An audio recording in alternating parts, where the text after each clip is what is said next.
ప్రస్తుతం హైదరాబాద్ లో ఎక్కడ చూసినా సరే వినాయక విగ్రహాలే కనిపిస్తున్నాయి. భారీగా ట్రాఫిక్ జామ్ అవుతున్నటువంటి దృశ్యాలు కూడా మనం చూస్తున్నాం. నగర వ్యాప్తంగా ట్రాఫిక్ ఆంక్షలు ఇంకా కొనసాగుతున్నాయి. అలాగే ప్రస్తుతం కుక్కట్పల్లి వద్ద పరిస్థితి ఏ విధంగా ఉంది, అక్కడ శోభయాత్ర ఏ విధంగా కొనసాగుతోంది, పూర్తి అప్డేట్స్ మా ప్రతినిధి శ్రీనివాస్ అందిస్తారు. Srinivas, over to you.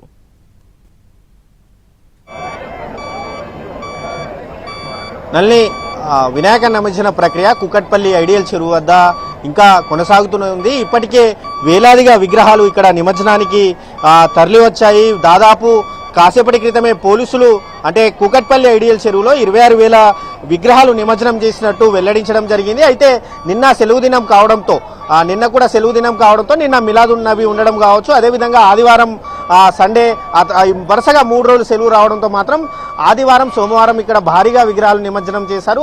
అదే రీతిలో ఈ రోజు కూడా విగ్రహాల నిమజ్జన ప్రక్రియ అయితే కొనసాగుతుంది. ప్రస్తుతానికైతే పోలీసులు చెప్పినట్టు వివరాల ప్రకారం మాత్రం 26,500 విగ్రహాలు ఇక్కడ చిన్నవి పెద్దవి అన్ని కలిపి కూడా 26,500 విగ్రహాలు కూకట్పల్లి ఐడియల్ చెరువు వద్ద నిమజ్జనం చేయడం జరిగింది. అదేవిధంగా ఆ భక్తులతో మొత్తం అంటే ఈ రోడ్లన్నీ కూడా కూకట్పల్లి ఐడియల్ చెరువు ప్రాంతం అంతా కూడా మొత్తం భక్తులతో కిక్కిరిసిపోయింది. దీంతో కాసేపటి క్రితమే చిన్నారి కూడా తప్పిపోయినటువంటి పరిస్థితి. 5 ఏళ్ల అభి అనే బాలుడు తప్పిపోవడంతో వెంటనే పోలీసులు అతన్ని చేరదీసి కమాండ్ కంట్రోల్ రూమ్ కి తీసుకెళ్లి మైక్ లో అనౌన్స్ చేశారు. దీంతో వారి తల్లిదండ్రులు కూడా కాసేపటి క్రితమే వచ్చి బాలుని తీసుకెళ్లి పోలీసులకు కృతజ్ఞతలు తెలిపారు. అంటే ఎంత రష్ ఉందో ఈ చిన్న దాంతో అంటే మనం అర్థం చేసుకోవచ్చు. విపరీతమైన రష్ అంటే ఇసుకేస్తే రాలనంత జనం కాసేపటి క్రితం వరకు ఉండేది. కానీ సమయం 10 కావడం, అదేవిధంగా నెమ్మదిగా ఇప్పుడు విగ్రహాలు తక్కువగా వస్తుండడంతో మాత్రం అంటే ఇప్పుడు కొద్దిగా కాస్త నెమ్మదిగా అయితే నిమజ్జన ప్రక్రియ అయితే నడుస్తుంది. అయితే భారీ విగ్రహాలు ఈ రోజు త్వరగా నిమజ్జనం కావడంతో మాత్రం ఇటు పోలీసులు కూడా ఊపిరి పీల్చుకున్నారు.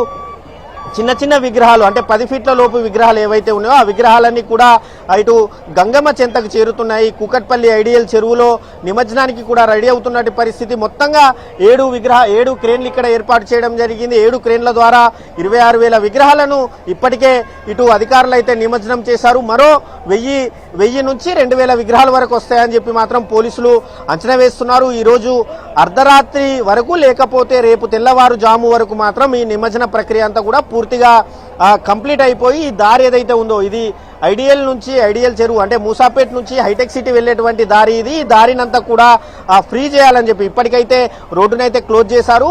కేవలం వినాయక నిమజ్జనానికి వస్తున్నటువంటి వెహికల్స్ ఏవైతే ఉన్నాయో ఆ వెహికల్స్ ని ప్రస్తుతం అయితే ఇక్కడ అనుమతిస్తున్నటువంటి పరిస్థితి అయితే ఉంది. దీంతో ఈ పరిసర ప్రాంతాలన్నీ కూడా కేవలం అంటే భక్తులంతా కూడా నడకదారిలో అంటే నడుచుకుంటూనే ఇక్కడికి వస్తున్నటువంటి పరిస్థితి అయితే ఉంది. మనం విజువల్స్ లో చూసుకోవచ్చు. మట్టి వినాయకుడిని కొందరు చేతుల్లో నుంచి అంటే ఆ చేతుల్లో ఎత్తుకొని నిమజ్జనానికి తీసుకెళ్తున్నటువంటి పరిస్థితి అయితే మనం విజువల్స్ లో కనిపించవచ్చు. చిన్న పెద్ద అని తేడా లేకుండా ప్రతి ఒక్కరు కూడా ఇక్కడ రావడం జరిగింది.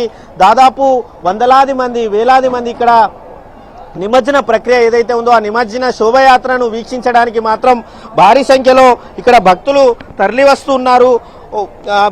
ఈ రోజు అర్ధరాత్రి వరకు మాత్రం ఈ నిమజ్జన ప్రక్రియ పూర్తయ్యే అవకాశం అయితే మనకు కనిపిస్తుంది. మొత్తంగా చూసుకుంటే మాత్రం ఈ నిమజ్జన ప్రక్రియ ఏదైతే ఉందో నిమజ్జన ప్రక్రియ మాత్రం ప్రశాంతంగా కొనసాగుతుంది.